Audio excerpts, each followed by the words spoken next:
generación beat nos ha dejado legados muy interesantes, como es el caso de los hipsters. Cuando nos preguntamos qué son los hipsters, la primera imagen que asociamos al escuchar la palabra es una imagen muy específica. Actualmente, el hipster es una subcultura de clase media alta que se autodenomina bohemia, y que se establece principalmente en barrios de alto ingreso y en comunidades en crecimiento, a menudo en procesos de gentrificación o de desarrollo de centros culturales. Muchos de estos hombres que hoy se llaman a sí mismos hipsters se asocian mucho a la música indie o música alternativa. Intentan que su moda de vestir se aleje de las corrientes predominantes que conocemos. Su filosofía a menudo incluye el veganismo, el ambientalismo, el budismo, y el consumo de productos orgánicos, entre otros aspectos. Tienen una marcada política verde, consumen alimentos veganos de granja, y utilizan ropa de segunda mano, a menudo costosa a pesar de su origen. Se caracterizan por tener una sensibilidad diversa, alejada de las corrientes culturales predominantes, y son afines a un estilo de vida alternativo. Esto es, a grandes rasgos, lo que hoy se define como el hipster. Es fácil encontrarlos en colonias como La Condesa, La Roma, Coyoacán, o a veces en Santa María la Ribera en la Ciudad de México. Es, en esencia, una tribu urbana. Si quisiéramos encontrarlos en una especie de tour antropológico, podríamos ir a un Starbucks, donde seguramente veríamos a alguno.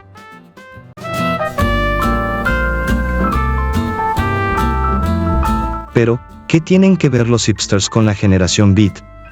Prácticamente son su herencia. El origen de la palabra hipster deriva del adjetivo hip.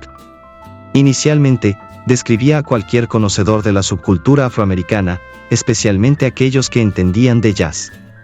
Los primeros miembros de esta subcultura se llamaron hepcats.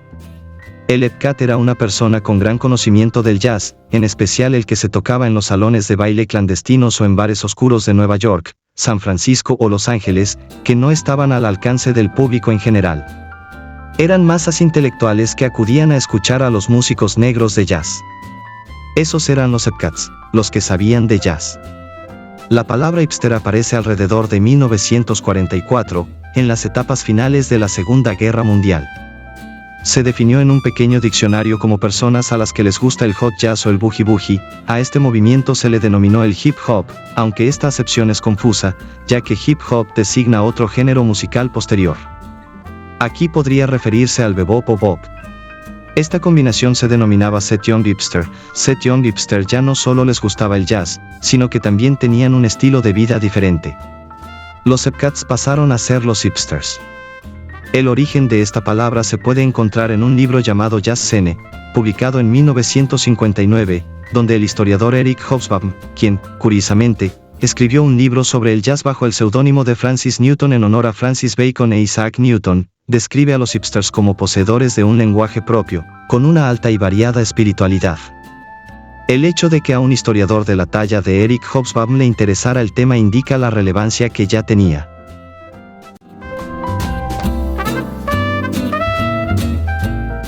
¿Cuál es el contexto histórico en el que surgen estos escritores beat? ¿Por qué serán tan interesantes y crearán una filosofía de vida a través de su literatura y su poesía? Estados Unidos ganó la guerra y estaba en un periodo de posguerra y recuperación económica. Como vencedor, inició un proceso de apoyo a Europa, manteniendo nexos muy fuertes con la cultura europea, pero en el país había un ambiente de celebración, gozo y bonanza económica. Las mujeres, que habían trabajado en las fábricas haciendo balas y uniformes, regresaron a los suburbios y a sus hogares. Los hombres regresaron de la guerra, algunos con más dolencias que otros, y fueron recompensados por el gobierno como veteranos. En este sentido, surge una corriente de crítica hacia la intervención y el intervencionismo militar de Estados Unidos en la guerra.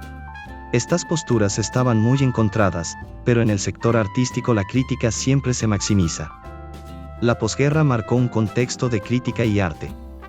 En este ambiente encontramos a escritores que se posicionaron con voces muy críticas o, a veces, muy apologistas, aprovechando el contexto. Estos escritores son los predecesores de los beat, a quienes se conoce como la generación perdida.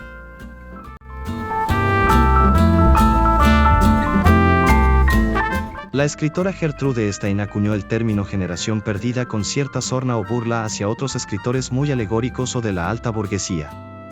Escritores como Ernest Hemingway, que hacía una crítica muy fuerte a la guerra y cuyos libros son elementos de estudio sobre la sociedad marginal que no se vio beneficiada, William Faulkner, o el mismo F. Scott Fitzgerald, famoso por El Gran Gatsby, y John Dos Passos o John Steinbeck, conformaron los pilares de la literatura norteamericana en la primera mitad del siglo XX.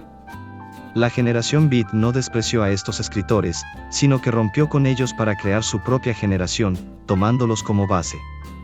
Un escritor de la época que no perteneció a la generación perdida, pero que fue una gran influencia para los Beat, fue Henry Miller, autor de libros como Trópico de Cáncer, Trópico de Capricornio, Nexus o Sexus.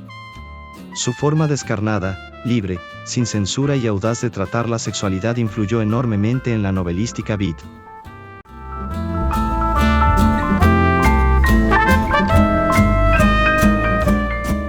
Otra causa fundamental en el marco histórico de los Beat fue la cultura del suburbio norteamericano, contra la que quisieron romper. El suburbio, grandes comunidades de casas de estilos similares, donde todo giraba alrededor del centro comercial. Los hombres salían a trabajar y regresaban por la tarde, y las señoras tenían fiestas de Tupperware o electrodomésticos, mientras los chicos iban a la escuela en hogares establecidos. Es la idealización del suburbio que vemos en las películas. Algunos antropólogos sugieren que se convirtieron en pequeños campos de concentración para masas que venían con la idea del triunfo, American Dream. Las mujeres trabajadoras encontraban su recompensa en la casa del suburbio, con tranquilidad, seguridad, paz, lavadora y electrodomésticos. La generación Beat rompería de manera tajante con esta cultura. La cultura masiva.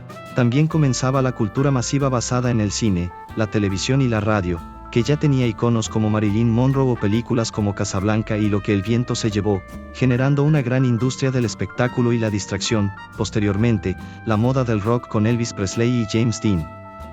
La generación Beat quiso romper con esta masificación y criticarla, aunque curiosamente, tarde o temprano, ellos también fueron atrapados por el espectáculo de la cultura masiva.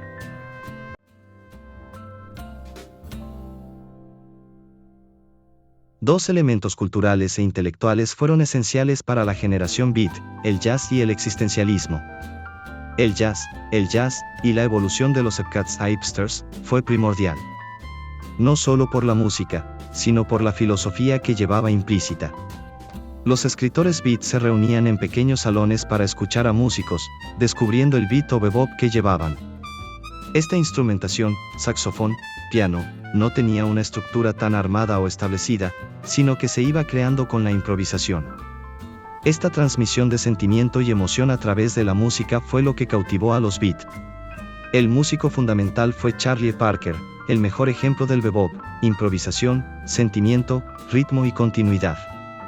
La película Bird, dirigida por Clint Eastwood, narra la vida de Charlie Parker y muestra su influencia y contacto con los escritores Beat en estos ambientes subterráneos, sótanos o pequeños salones. El existencialismo de Albert Camus o Simone de Beauvoir, y otros pensadores, plantea que la existencia precede a la esencia, y que la realidad es anterior al pensamiento y a la voluntad. Esta corriente filosófica francesa fue la punta de lanza de muchos movimientos de liberación en Europa, por ejemplo, en Checoslovaquia y Hungría, y de los movimientos del 68 en París y México. El existencialismo fue el tapete filosófico que cubrió a la generación Beat, y muchos de sus escritos contienen grandes dosis de esta corriente.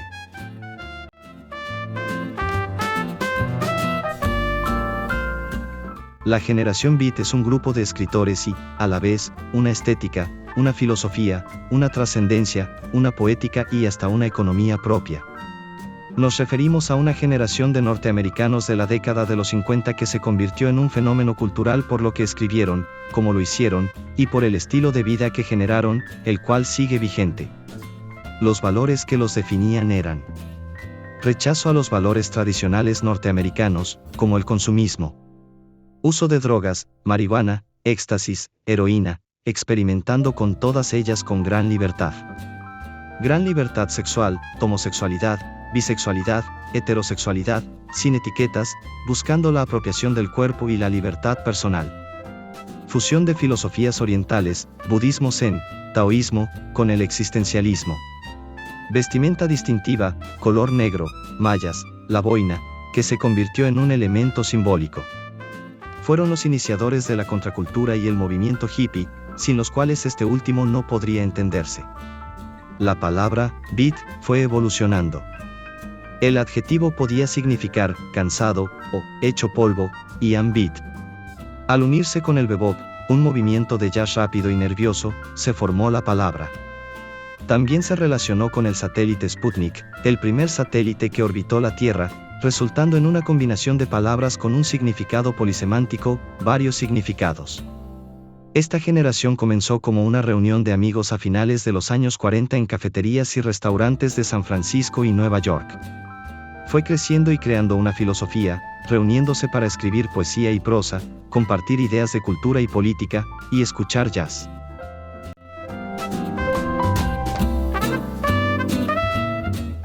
El primer grupo de escritores fundamentales estuvo formado por Allen Ginsberg, poeta; William Burroughs, el mayor y una gran inspiración; Jack Kerouac, novelista.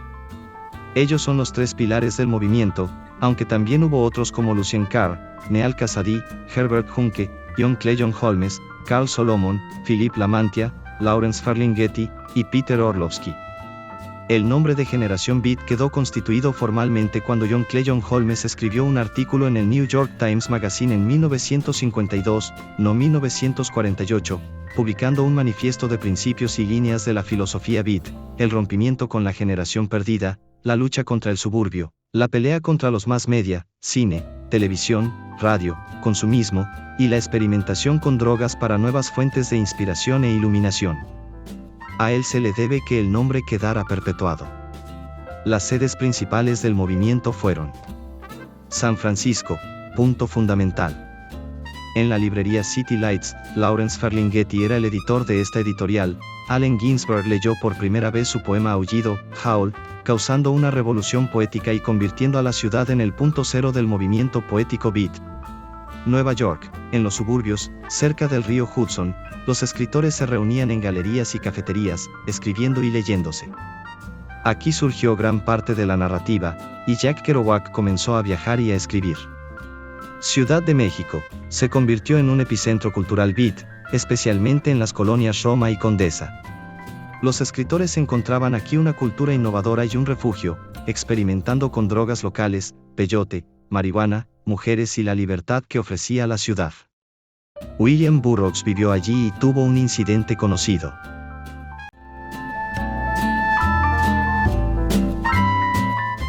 Las mujeres beat.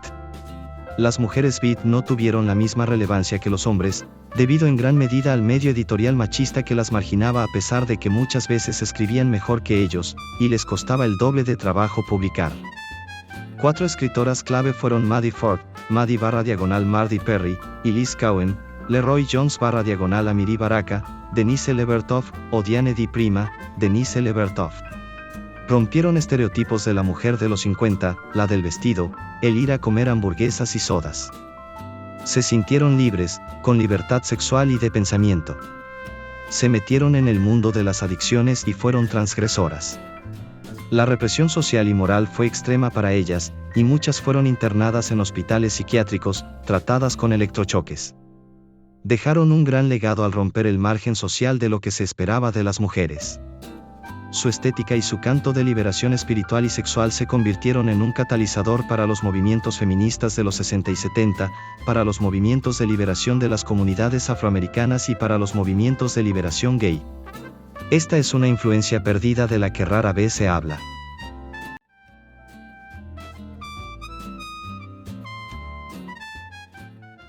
Los 3 escritores fundamentales, surgidos de la librería City Lights, cuyo editor era Lawrence Ferlinghetti, son William Burroughs, Jack Kerouac y Allen Ginsberg.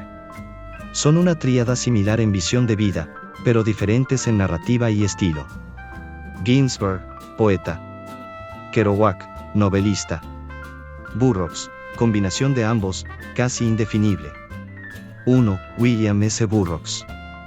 Era el mayor, heredero de la empresa de máquinas de escribir, con una vida holgada y una pensión mensual.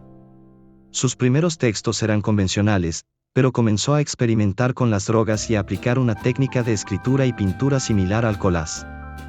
Temas: escribió la novela fundamental Queer, un término que aquí se entendería como maricón, pero que describía a la comunidad gay subterránea de la época, drogas, adicciones, sufrimiento, soledad, amor, y también aplicó el concepto del yankee, el adicto a la heroína. Técnica, su éxito radicó en el cut-up, pegar y cortar. Empezó a llevar esta técnica a la narrativa, rompiendo la sintaxis y la semántica, haciendo que los relatos perdieran sentido intencionadamente. Obra fundamental, El almuerzo desnudo, Naked Lunch, una obra difícil de digerir que juega con el azar, el caos y la incertidumbre. Su objetivo era deshacerse de la estructura del lenguaje. Estilo, sus protagonistas podían ser humanos, extraterrestres, seres inorgánicos o demonios, con una violencia verbal terrible y sin reglas. Su influencia fue en lo estético y mental. Vida personal, tuvo una vida prolífica. Se refugió en Texas.